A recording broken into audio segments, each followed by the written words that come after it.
All right, we back at it. Homegrown Radio. Chuck Dizzle, DJ Head. West Coast. Our homegrown homies has returned. Ladies and gentlemen, all right, my man Roddy Ricch. What's up, big dog? Yes, sir. He's back.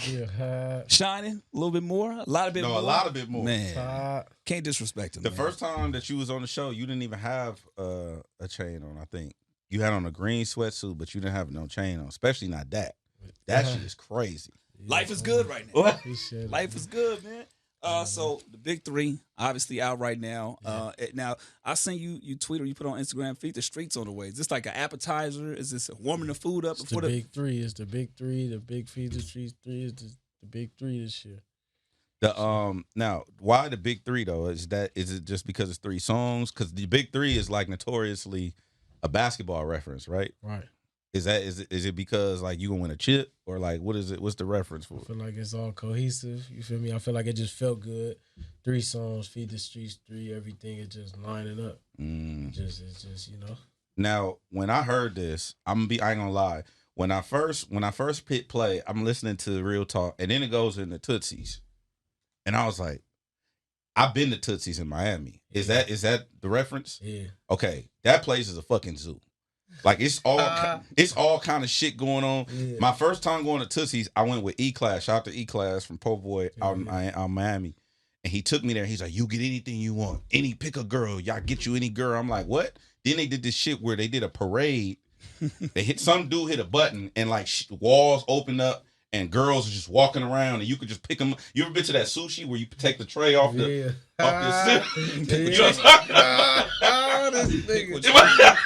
That's what it was like. Yeah. Your first time, I mean, I'm listening to the song. I'm like, okay, I get it. But was that like your first? What was your first experience like at Tootsie's? Your very first one.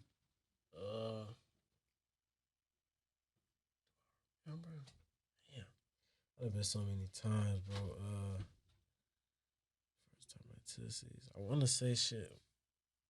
One of the homies just fell off in there. Over, yeah. Like I don't even think it was monumental, but I feel like we done made a lot of legendary nights since then. What's been the most legendary night at Tootsie's? Shit, me and Yak was in there, but I'm telling you, I ain't gonna lie. The Golden State Warriors winning was a good one too. Watching that shit. I want some bread off their ass. I ain't gonna lie. I want some stupid bread off of them. Yeah? Yeah. This past time or before? Yeah, this one. This one? Yeah. Really? Some stupid bread. Hey, do you think that based on sports gambling that you could, like, have you developed a gambling problem? Because I think Drake got a gambling problem. Definitely not. I felt like that was like, and no smut to Jaylen Brown and Jason Tatum. I feel like they superstars, but I just felt like we just had that, and I can't bet against the West. I ain't gonna lie. And when the Rams was gonna win too, I said I should have bet the same shit, and I ain't bet it. And the Lakers won, and I said I was gonna bet the same shit, and I did it, and they won. I got a ring out the Lakers. I had a crazy ass Super Bowl weekend, but this time I gotta get some money out there. Put some money on it up. Yeah. How much have you lost when it comes to gambling or betting? I don't lose because I don't got the problem of like, nah, for real, bro. I think the most I've lost is probably like 15 bands or some shit like that. But that's a lot for me. I feel you, but when you betting on that level, like I done heard niggas stories, like I done lost 200, 100, like it'd be bad. The most I done did that was bad was I had damn near 300,000 cash in Vegas, and I kept gambling, and I walked away with probably like 120 or something. Wait, on what table was you on? Exactly, roulette. You was on the roulette table? I know. I was, bro. What I was trying to do. Look, I was trying to get a Phantom, bro. I'm going around. I'm tripping. I'm going around the casino. I'm about to get a Phantom out y'all. I'm talking crazy, right? So I told him, I'm like, nigga, once I get the 500, we leaving. And I was like, nigga, you push the button. The nigga I was fucked up. I started fucking up. So you made it to 3. Yeah, but I wasn't going to walk away with nothing. Right. You feel me? So you can't. I still walked away with some dough, but it was just like, I should have walked away with that. So do you have a strategy when it comes? Because I roll roulette too. You know what I'm saying? I ain't obviously what not. What is it with you niggas in roulette? Roulette is a shit. No, it's not. It is. But do you have it's a 50% chance Exactly. though. You feel me? It's a 50% chance you will win, and I feel like that's better odds than playing cards or poker all that other shit. It's Do real you simple. have a for sure strategy when you go in? Like I got certain numbers that I know I'll play off the rip. 29. Right? 29 is it. Shit. Just all the time. 29 and then 22, and then I do the cross on the board. So then I do like a cross on the board to pray over the board type shit. When I do the cross over the board, and then I bet black. All when the I time, first like, sit down, I bet black. Yep. Black Lives Matter. I'm on it. busting with Black Lives Matter. Black Lives Matter. Boom. Hidden. So that's how I get my. And then I watch the board too, cause it'll go red and nigga just watching the patterns and shit. But it's all guessing. But for sure, when I'm sitting down black and I put the cross on the board, pray over the board, I'm good. There's nothing worse than when you have a number that you play and you don't do it. And then that shit hits. It hit. So I know exactly what it is. You got to stay with your number for sure.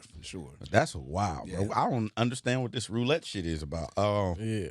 But anyway, okay. So on the new project, the big three, well, the appetizer, we'll say, and then Feed the Streets is coming. Do you know when? Because it's coming quick. I ain't gonna lie. It's coming out soon as I got it all the way right. Because I'm at that point. As soon as it's ready, I ain't gonna lie. I ain't waiting. Coming right back. Yeah, I ain't waiting. Now, as far as on Antisocial, on Perfect Time, you was playing the keys, producing like Is it more of that? It's more of that on there. Is it more of that? That's what you asking. Is it? Do you guys are you playing the keys on Feed? I feel like I just been more out on the executive part of it because I'm not gonna lie, I ain't been developing as I should have when it come to sitting down and learning more on the piano because the nigga just been moving so much. I'm honest about it. You feel me? Yeah. And I feel like that's something that I just been feeling like I need to work on more when I can sit down, and that's something I need to definitely do. But I definitely still been on the executive. Like I pull producers together, we sit down, we do shit. I'm real hands-on when it comes to the process of the music order. Everything. Now I remember walking in the studio when you was mixing Live Life Fast and you was sitting there like EQing the vocals. Like you was sitting there going through the vocals yourself. Yeah. So I can imagine you probably be a headache like with the engineers and shit. Or shout to Chris, shout to Ali, but like I think that for that specific process, it's probably like, why don't he just get out the fucking way? Like let us do. Yeah, nah, I feel like it's needed. That input is needed because a lot of artists, they don't know exactly where they want to go or what they want to sound like. I feel like that's the perk of working with a guy like me or working with different artists that understand this shit. Because a lot of engineers, they just have a default play and then they run off of what they feel. But I feel like when you got an input and you care about it, then it make them care about it a little more as well too. And the default for one artist may not work for the next artist. Right. So it might sound completely different. But the niggas I work with, like Ali, shout out to Ali and Chris, they real cool with, you know what I'm saying, changing it up. Like that's where we at right now with Chris. I'm really working real close to him now more too. It's like we really trying to just, I don't want to say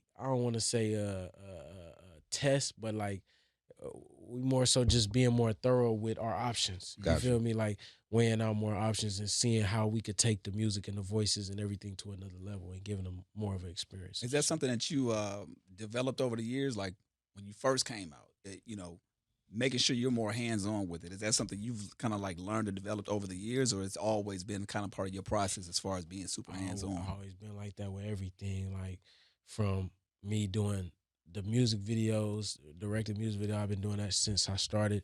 I've been doing the, hand in hand with the engineers, with the producers, everything. That's just kind of who I am as an artist. I take the creative process like it's real.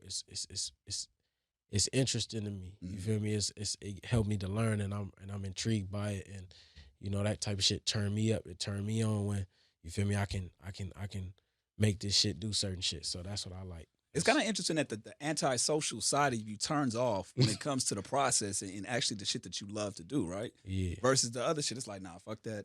I'm cool. I'm to myself. I'm reserved. I'm laid back. But when it comes to the actual music and the things that you love, like it kind of kicks up a notch. I feel like I'm still anti, but I've just grown up a little bit more, and when my first project came out, I wasn't who I am at this point in my life. It's just a little different, and I'm still anti. You feel me? But at the same time, a nigga's just growing into his person. You feel me? And at the end of the day, it's about evolution and growing with this shit. So a nigga have to understand that. Now I'm running a company at this point. You feel me? So my conversations is different. I'm talking to people that I gotta, before I came to the radio show, I was talking to, you feel me, my employees or the people who run certain shit in my company, and I gotta explain shit and be vocal and have an opinion and listen to them and understand what they, is damn near like HR at this point. Right. And they gotta have that front and back and really fuck with these people and have real genuine relationships, because sometimes that goes further than just that's Roddy, yeah, I respect him, whatever. It's like when you get on them deeper conversations, then people respect your hand a little more too. Do you feel like you're a good boss? Like if people had to say something about you, like your employees behind your back, they would say you a good boss. I treat everybody great. I feel like I put everybody in a great work environment. I probably work them to death, but I do it. I do it I know that I do that. So what I do to make up for that is I make them comfortable. You feel me? Like,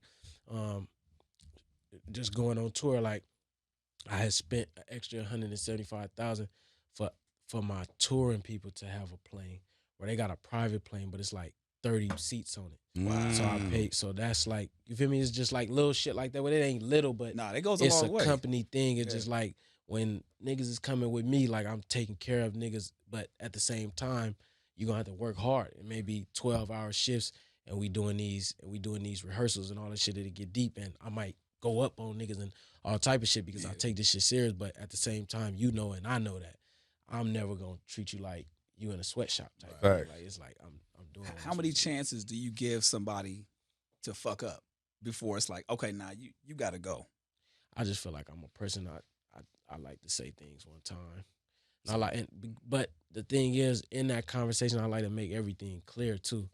So it's like if I make it clear and we have an understanding, we are old enough to understand what's going on. And then once it gets past that point, then it's just like, nigga, we explain this. Now we talking in circles. Now I understand that part, and then it's like time is money at that point. It's like you wasting all that. I had to get like that though. It wasn't always like that. I like the evolution. I also remember talking to you in Vegas, and I saw you perform, and I saw hella motherfuckers on stage with you. Yeah. You had dancers, you had light people, like it's a whole production now. Yeah. What's your favorite part about this now? Is it recording music? Is it performing? Like, what do you like the most now? Where you at now today? I feel like I love my life way more. You feel me? And I appreciate my life way more. I can say that in all honesty, because at first I just was doing, but now I feel like I thrive in what I do.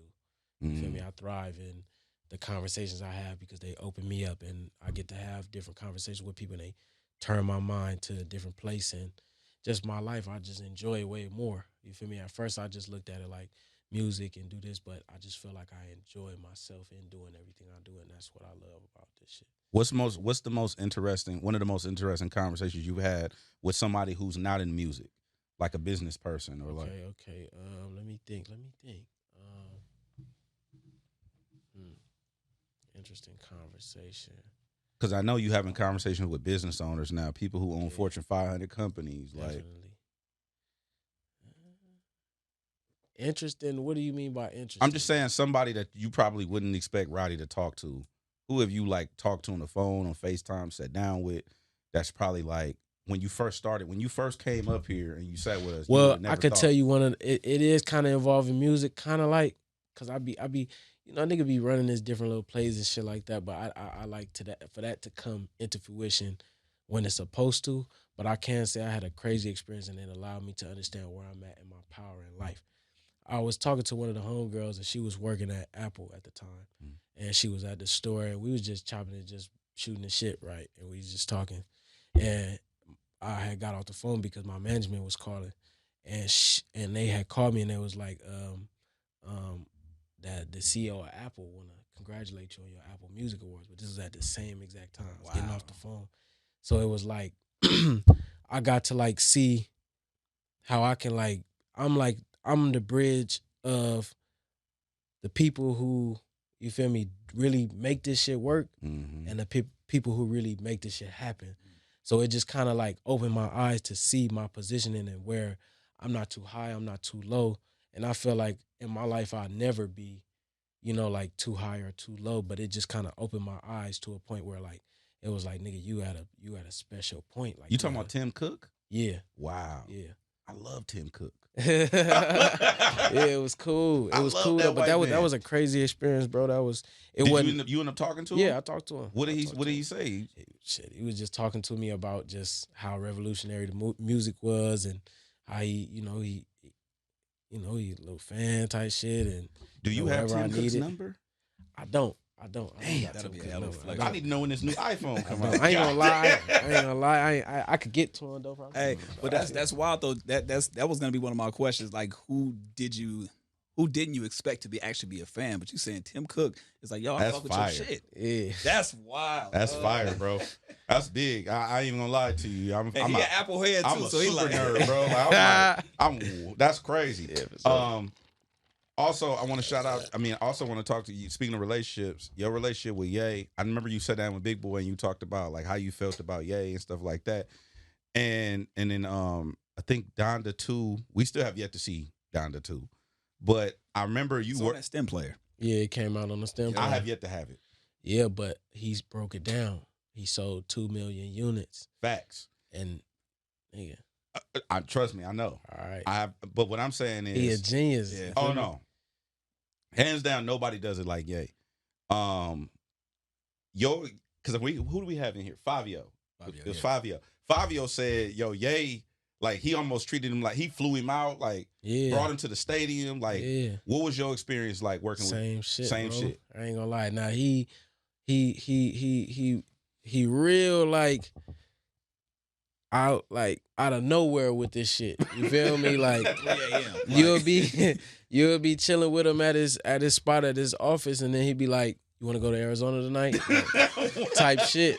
And you be like, "Shit, you don't want to say no." It's Ye like, "Boom, I'm pulling up with you, Ye. Boom, we in Arizona, man. We about to go to Chicago. You ready?" Like, nigga, no. What y'all do? I got a son. I just got here. You feel me? Like, boom. Because I remember. Funny story. We was in Arizona. It was me, baby, Ye, all of like, and I'm like, nigga, we just got off the plane. Like, we ain't got to go to the spot and chill or nothing. Like, this and that. So Ye was about to go to sleep. Everybody like, Ye about to go to sleep. And nobody wanted to tell Ye like, hey, we trying to go to the spot. I'm like, nigga, I'm gonna tell Ye we going to the spot. Like, I hopped out the car. Niggas like, all right, boom. I hopped out the car, went in there. I'm like, yeah, I'm about to bounce, go get my bags and woody whoop. Like, I'll be back. Like, no, I want to make music right now. Come on. Let's make music. Whoop. I'm like, this nigga is crazy. I ain't gonna lie. Nigga, you was just about to go to sleep. You just mad because I told you I'm about to go get my shit. Like, that's how he is. You feel me? Nah, this is what we gonna do. Yeah, nah, it's cool though. I ain't gonna lie. He a special nigga, but he real just intuitive and he's genuine and it's never no bad vibe and you don't feel unwelcome. Yeah. He just a real cool OG nigga in the game. He do his thug, but he just, you feel me? You just got to understand him. And I feel like a lot of people just don't take their time to try to. I feel like they judge him. Prejudge and all that extra shit. But he's a good nigga, man. Yeah. Now, something also happened since you've been here last. You became a dad. Man. Yeah. Congratulations. Appreciate that. You know, Chuck, that's near and dear to his heart. Yeah. His fatherhood, man. That's amazing. My son is 4 now. Yours, what, 2? Yeah, 2. Yep. Yeah. Does that put a different battery in your back on how to get on what you got to do, your responsibilities? Most definitely. I feel like it put the patience on me and it just allowed me to grow up again and relive shit and understand things from a different perspective as a son and as a father. I feel like that's like the best and the special thing about it. You know, I ain't grow up really close to my dad. We grew closer as I got older. And that's what it is, and we cool, but just being able to reconcile that relationship. And even, too, like, my dad never, quote-unquote, had a son under him and shit. So just reconciling our relationship with my son is like a cool thing that I'm proud of that I'm able to do. It's funny because I say the same thing. Like, to see the world through the lens of a child is unlike anything else. It's like you're growing up again as well. Yeah. You know what I'm saying? Yeah. How do you balance that lifestyle? Like, obviously being on the road, doing what you have to do, but at the same time making sure that that's a priority to you. Yeah, I just mainly make sure I stay tapped in with him. Just try to call, even when I'm gone. I try to check in every day. You feel me? And do the FaceTime thing and see what he got going and what he's doing new and all that type of shit. And when I get home, I create my time to where it's just solitude and me and my son. Cut off like, the world. And yeah, just, a lot of people, they ain't met my son. One, because of the pandemic, but two, it just, I be gone a lot. So when I come back home, I'm not just about to be parading my son around. I just really just like to spend my time and get to, keep getting to know him. Like, cause it be certain new shit he do, or, where you get this from? No, every 3 to 4 months, it's a completely different new kid. thing. Yeah. On me. You can learn some shit and then you like come home and be like, oh damn, when you start doing that? When you pick that word up? Or it's like it's crazy. Yeah. It's wild, bro. So you gotta stay in tune with your child, and you know what I mean, and just make sure you're always there for them and make sure they feel that too. Like, he has this thing that he says like that he don't want to like stop him from fucking up because he got to learn. Yeah. But also he want to protect them. Am I saying that right? No, but it happens right around where you're at right now. Cause like when I would go to the park with him, right, I want to make sure that he doesn't like fuck himself up. But it's another thing when you actually see him learning how to climb shit. And it's like, ooh, if I take a seat back, he'll do it on his own. But if I sit there and try to stop him, he's gonna feel like, oh, I can't do it. I'm guarded. I'm guarded. You know what I'm saying? So it's like that weird world between trying to protect him, but having him learn it as well. So like that's kind of what I've been dealing with the last like year and a half. Yeah, I try to do as much hands off and try to keep him cool as much as I can. His mom is more hands on with it, so that's like our balance. You feel me? Like his mom is real like motherly and into that type of shit. And when he with me, I'm like more like my pops, where it's like, I want you to learn this shit really just from your experience. I'm gonna tell you, but I'm not gonna like do too much to like fuck with your process, if that makes sense. You feel me? The fact that you got that, or he has that balance is good though. Like, the mom is the one that's hands on. You kind of like take a seat back, but still kind of like step in when it's needed. Yeah, that's how I play it. You feel me? Because at the end of the day, it's like, I know they say you shouldn't be your child's friend, but at the end of the day, I want to have my son as my friend when I get older, because, as men, it's kind of like, in my family, we short on that, where it's like we have those real ties and relationships growing up and shit like that. That's why, like, I'm taking my time being with my brother more and certain shit, because it's like, I just want that to be the way we moving as a family and as a unit. Like, all right, my son, I want to make sure that like he's growing up around niggas with the same values as what we around and shit like that. So that's how I try to keep it. Just step in when I need to and keep him around the good men, and you know what I mean, like shit like that. Well, what advice would you give other fathers that are coming up? Maybe they're in the position now where they just found out they're about to have a kid, or they want to salvage their relationship with their son or their daughter. You know what I'm saying? Years down the line. What advice would you give from the kind of having both perspectives? I would just say give love. You feel me? Like, as a first step, it just show love. Like, and love don't gotta be monetary. You don't gotta come in and try to buy him back, or come in and just do too much. As a father, I'm saying it's just more so just try to present love. And even if you get resistance, explain. Even though as men, a lot of times we don't feel like we necessarily need to explain ourselves, explain and then give love. And if love is not reciprocated, you feel me, then give love from a distance and continue that. You feel me? And from a child's perspective, I would say to always be open-minded, because the mind is like a parachute. If it's not open, it won't work. So you got to stay open with, just hearing your parents out and understanding this different circumstances when it comes to different things. And, love. At the end of the day, love conquers all. Love is war, but at the same time, it's something that, if implied on these different situations, it can heal it and mend it and keep it cool. Something I want to go back to is late at night. When you dropped that video, we was in the studio. We were literally in the studio, and I was like, oh my God. Like, because I felt like you jumped into a whole different lane of creativity. Yeah. Like, and obviously it's the Michael Jackson, shit like that. My first on that is Michael Jackson. Yeah. Is that a big influence of yours, creatively, musically? Yeah. Or? I feel like when I was a child, it wasn't so much. When my brother grew up, he was on him. My brother was like 5 and 6 and watching the This Is It shit. And my brother was born in 06 and Mike passed away in 09. Yeah. And so like when he was like maybe 5 and 6, so maybe what's that, like 2012, 13, something like that. Yeah.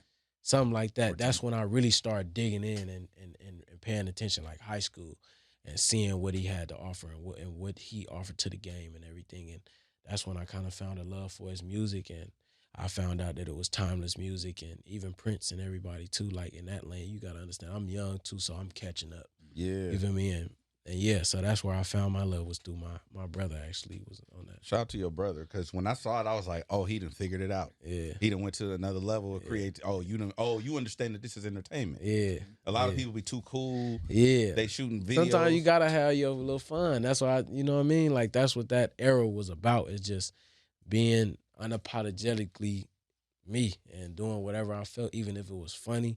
Because a lot of times niggas don't be wanting motherfuckers to laugh at them, but it's cool. Like sometimes it's niggas, it's cool. Did you write the treatment for that video? I did. Wow, man. Yeah. Another hat. Another hat for Roddy, man. Something else is features. When you first came up here, I think when Feed the Streets, the first one, or Feed the Streets 2, was dropping. When you first came up here, you was talking about you don't want to work with nobody just because they got money. You don't want to work and I noticed that you're very selective on your features even to this day. Yeah. Like you kept that this whole time. You may have jumped on shit with Post or 42 Doug or even Corday. Yeah. But like I know people knocking on your door for these features. Right. How do you determine who? Is it still the same? It's way? still the same. Still the same. But I'm getting paid though. Most definitely. Right. I feel like when I first started, it was like, okay, I don't care, but I'm a part of the market share. So if I'm giving your company a piece of this market share, I need some money. Just when did you learn that? Based on that. When did you know? Because it's by the way you're talking about it, it seemed like, and you don't have to get to the details of it. Like maybe an experience, something that kind of led you into doing that. Business conversation. Gotcha. When I, just selling records allow you to understand that you're moving a company's market share. Facts. When you understand that, I feel like as an artist, damn near in them times, you damn near need to go to your label and be like, look, I moved it this amount of percentage or this amount of points. You need to give me the percentage of the company. That's like some other talk. You feel me? But when you understand and learn that type of shit, then you'll just maneuver differently when it comes to sharing your gifts and shit like that. Because you know that you giving it up. So you know what I mean? They gotta give something for that. And to people that's just a fee for a feature, but to me, I feel like it's deeper than that because I understand what I'm actually doing. That's good. Yeah. You know what's wild is that I'm looking at the picture from our last interview, and it's like you see a young Roddy, right? A young Roddy, and I remember our conversations, and you kind of emerging and breaking out at that time. Yeah. Obviously now superstar, so you've crossed those boundaries worldwide at this point. And speaking of Feed the Streets too, on the outro you say something about like wanting to continue to inspire the young niggas out there, the youngest, right? Do you feel like everything that you've experienced over the last couple of years, ups, downs, good, bad, is it worth it? Shit, it made me who I am today, and I'm still breathing. Like I still got a chance to change the world. Like that's good. Like I feel good about that. Like that's good. And like I said, the negative thing, I don't really try to side with that. I like try to like just be positive about everything I done been through, and it made me a better person. I'm definitely a better person than I was then. Yeah. You feel me? I feel like it didn't make me no worse, like no bad person. Only reason why I ask that is because sometimes people, when they go through these experiences, they like, yes, I got the change, I got the money, I got my family set up, but internally, motherfuckers ain't really happy. Yeah. You know what I'm saying? So like, I see something different. Obviously, with you, your aura and your energy is different, but I say that because a lot of times people they get everything they want, but don't get what they really want inside. So it's like that's why I was asking you because you've kind of seen both sides. I feel like we all go through them times. Like definitely during my last album, my energy was a little shifted, and it just was a different time. And you feel me? What you mean by shifted? It just I done been through friends falling off, and what do people think about me if this don't be the same, and whoop-de-whoop. But at the end of the day, it's like, bro, like you gonna live for everybody, like you gonna be at war with the world and at peace with yourself, or at war with yourself and at peace, you feel me, with the world. So it's like I'd rather just do me, and people gotta understand, and if they know my character and they know who I am, and they'll understand why certain things may not fit, or he may not be kicking it over here, or this is what he's doing now. It's just like that. If you want to read between those negative lines, then maybe you might read the positive line. And if it don't work like that, then your brain just don't work like that. But that's just where I had to accept it and understand, like, it's just all about keeping my energy clean and pure, and that's how I make the purest music, and that's how I be the purest version of myself. It's like I just gotta be more just in tune with the positivity, the good spirit shit. Like that's all I've been on, bro. I remember you talking to Big about that. What's something that you took from Live Life Fast going into the Big Three, going into Feed the Streets 3? Like what's something that you picked up along the way? I feel like with my last album, a lot of people will call it a lot of people would call it maybe I don't want to take too long to find this word. It's all good. A lot of people would call it like a excuse, or like, but my energy really wasn't in the right place on the last album. Really? Yeah. Do you think it was mental health, or you think it was just like it was your environment? What was it? I just felt like I felt out of my element. Like it wasn't like I was going crazy or nothing. It just felt like I wasn't in my place where I'm usually at, because I started realizing a lot of shit. So when you realize a lot of things at one time, your brain, sometimes you can't even process a lot of that shit. And you sitting there thinking about it all the time, and you off, and it's just like, that's just where I was at. So I'm making music, maybe certain lines I'm saying is just like, it ain't flowing how Roddy usually flow. I probably don't want to sing as much because in regular life, I don't feel like I'm singing right now. I feel like I'm just, like that's how I feel. Gotcha. So it's gonna reflect through the music, and I feel like fans don't think about it that deep, but it really be that deep. Like, you feel me? You know what's interesting? You say that because they always say like people like, especially R&B artists for the most part, they was like, oh, they make the best music when they going through shit. Yeah. Usher and Chris Brown and like all these people. But fuck that, bro. I can't. That sometimes that's just what it is. Like, I can't make good music if I don't feel good. Right. Because you want me to make you feel good. High fashion, you felt good about you. Like R&B artists, they good because they make you feel the emotion of heartbreak and all this shit. And I could take you there, but that's never been the basis of my music. Right. My music has always been uplifting, upbringing. So if I don't feel like that, then you're not gonna like my music because it's gonna reflect me not feeling like that. You feel me? So what do you do to get your head back in the game? Like, what does Roddy Ricch do to get over that? Bro, I spent countless amount of money on vacations. That didn't help. Nigga, I got massages every day. That didn't help. Fuck.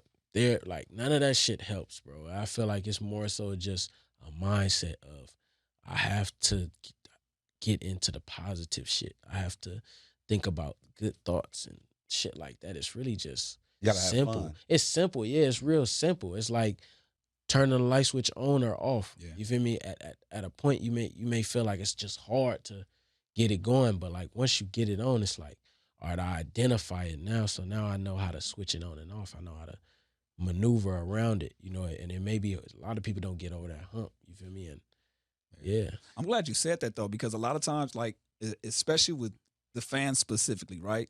They may have something to say about the music, but the way you articulate is like, you don't know what I'm going through while I'm recording this. And I heard you said something in Variety about how you like to take your time when it comes to music because you have to experience shit, right? Right. But nobody thinks about experiencing and going through bad shit and then having to uplift people. You know what I'm saying? It's like, yo, that's not really possible. Yeah. So I'm glad you articulated and said that, because I think for the people that may have something to say about the music, they don't understand, like, yo, this is what I'm going through trying to record. You know what I'm saying? I'm trying to figure myself out. Like, how the fuck you expect, you know what I'm saying, me to know exactly it's like being a team captain and your team down by 30 and you like trying to get niggas to do it, but it's like, nigga, I feel like we losing fucking crazy as hell right now. Like, even though it might not be that situation, but it's just like, it's just an analogy on just being that and having to still be that. And I had to learn how to do that. Like, at the end of the day, that's also a talent of being able to persevere and being resilient during this shit. It's like, it's easier said than done. I feel like I've identified how to do it, and that I feel like that's what that was for. Did you listen to Mr. Morale and the Big Steppers? I did. So K-Dot actually talks about that multiple times. Yeah. He had writer's block for 2 years because it just wasn't coming to him, wasn't flowing to him. Like he just wasn't. Then also going to therapy, and then also like having to work through all of the shit, and then also Savior, which is a crazy record. Yeah. It's like I'm not your savior. Like I'm human, like you. Like I'll be fucking up. Like I'll have infidelities. Like it's like I feel like this is the best album that I've ever saw from him. Even bigger than my favorite, which is Section 80, because it was so vulnerable. Yeah. He let us into a lot of shit. Right. It's a lot of shit in there to unpack. You know what I'm saying? And damn. And real shit. Okay. And so I want to encourage you to do the same. And first of all, let me backtrack a little bit. I remember you pulled up on him a couple years ago or a while back. What was that? I don't want you to like get a conversation, but what's something that you left that conversation with? It was just mainly I just want to make bro proud. That was like where I was at, and that's still where I'm at, bro. Like at the end of the day, he one of the niggas that I just want to make him proud too. He like one of my big bros. So if you know, I don't want to disappoint him. Like I remember when I was moving around in the streets and I was getting in trouble at certain times and shit, and he'll call in on niggas like, "Hey, bro, make sure niggas stay out the way. Like, don't play." You know what I mean? Like he watching shit. So it's just like I'll be like, bro, I just be wanting to make the nigga proud. I feel like that was a moment where I played him antisocial and he was proud. Like, word. You feel me? Like, nigga, you on some shit, bro. Like, you on some shit, bro. And I'm rooting for you. You feel me? That's the vibe I got from him, to be honest. So to say all that to say, like, I want to encourage you going. I mean, I know this is the advertiser, the big 3 out now, but going into Feed the Streets 3, like, that's where you get that shit. You know what I'm saying? The cortisone is like being vulnerably honest. And that's where I felt like a lot of people, I think that's when artists transition. Okay. Because that's when artists go like from, you know what I'm saying? Yeah.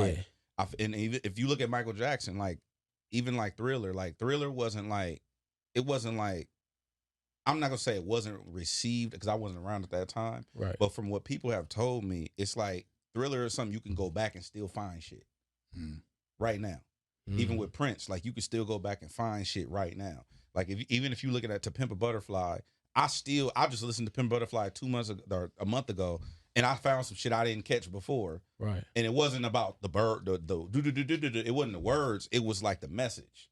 Right. And so that shit right there, that's the cortisone shit. That shit is different.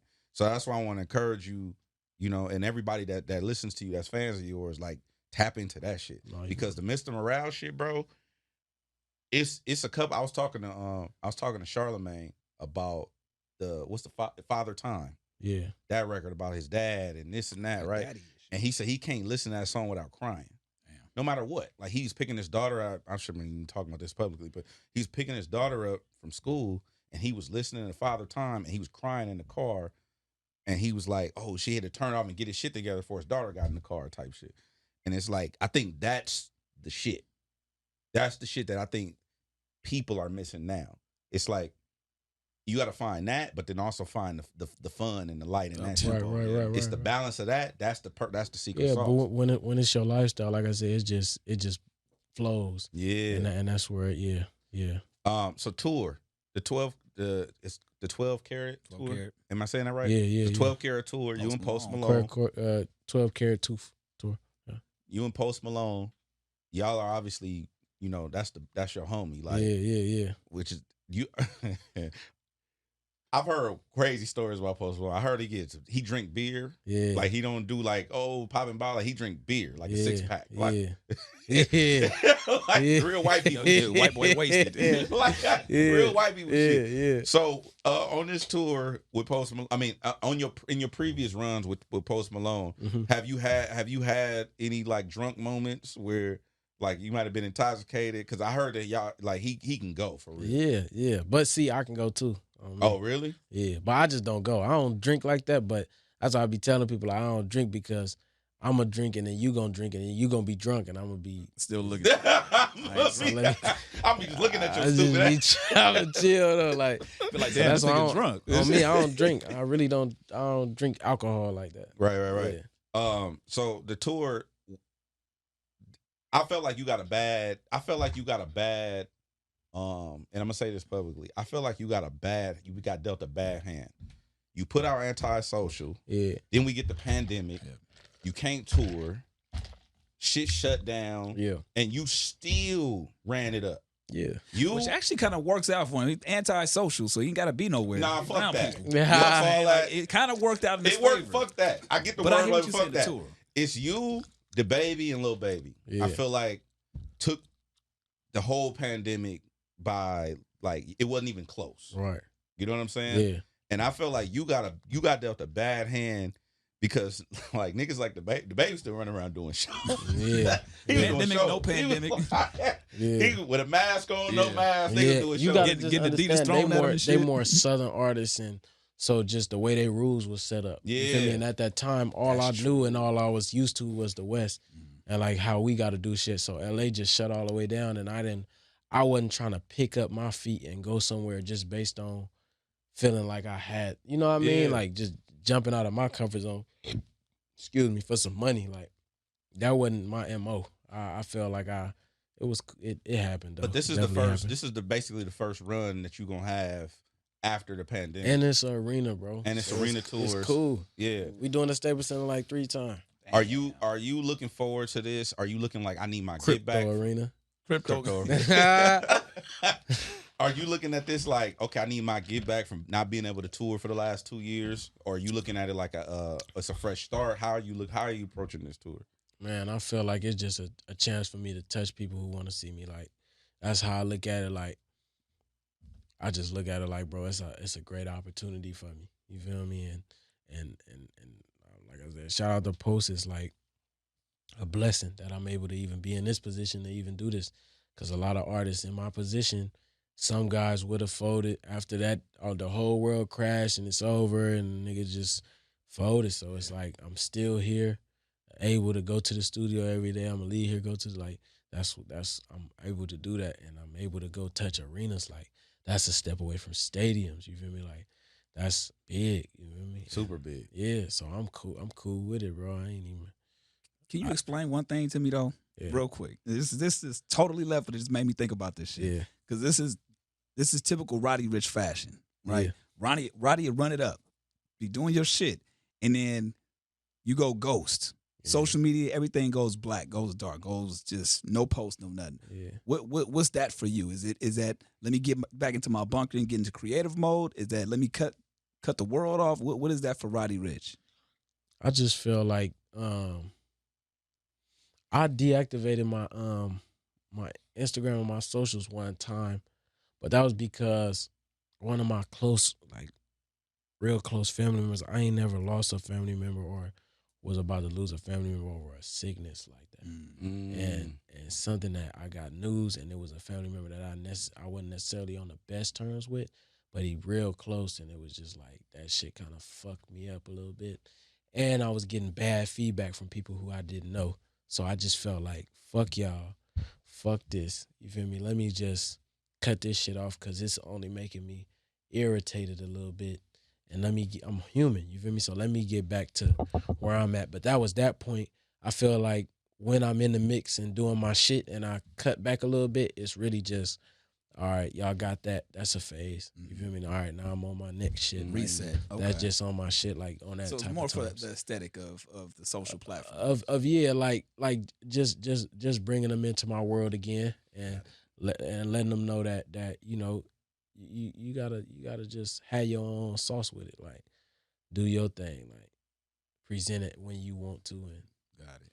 Yeah. A couple last thing. You and Mustard's chemistry is crazy. Yeah. Like I feel like, and I know that's the homie, and that's both our homies, but like y'all really developed something special. Yeah. Where I feel like, you know, you listen to him, you trust him. I'm damn near 10 summers. You feel me? Right. Like, you got two or three Tim Summers chains. Yeah. Like I saw y'all going back and forth, and I was counting them. Like, okay, that's one. Yeah. That's that 1 summers. or 0. Okay, that's 30 summers. Yeah, that's 30 summers. 40 summers. Yeah. But yeah, so like I feel like y'all like have a great thing going. Yeah. Are we gonna get are we gonna get a project from Roddy and Mustard? You feel me? I ain't gonna lie, it's already there. Like really, like we got. How many songs you think you got with Mustard right bro, this point? I ain't gonna lie. We got like albums worth, like Albums a few albums for sure, a few albums worth. I'm gonna go to the studio. So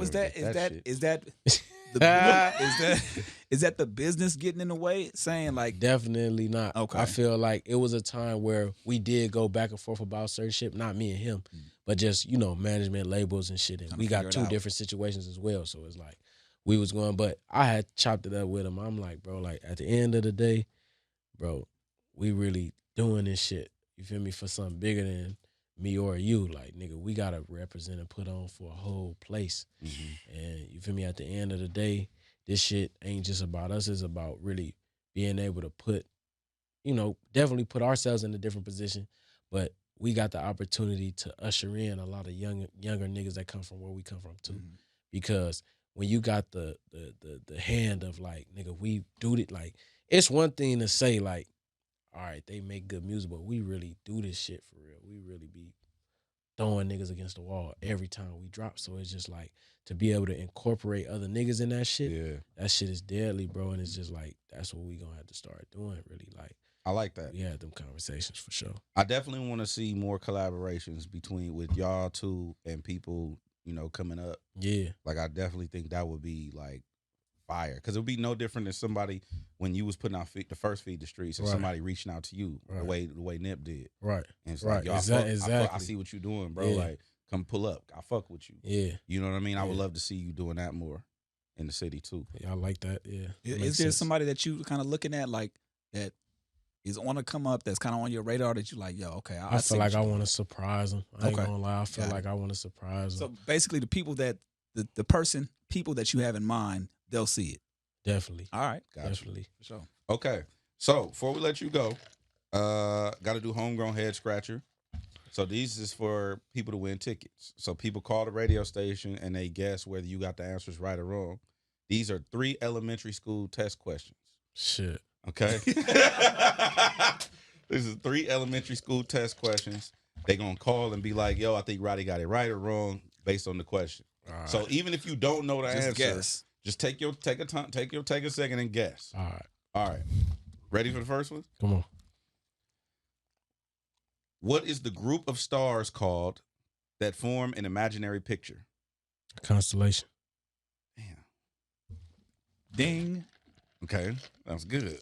I didn't think he was gonna get that. Because of your star. You know what I'm saying? All right. How many legs does a lobster have? Bro. The nigga not gonna know that, bro. Legs the lobster got? Bro. Guess. The fact that he's looking up, he's visualizing the lobster right now. Lobster crawling. And he trying to count the legs. Oh, no, he picturing the lobster. Let me see. He eat fancy shit.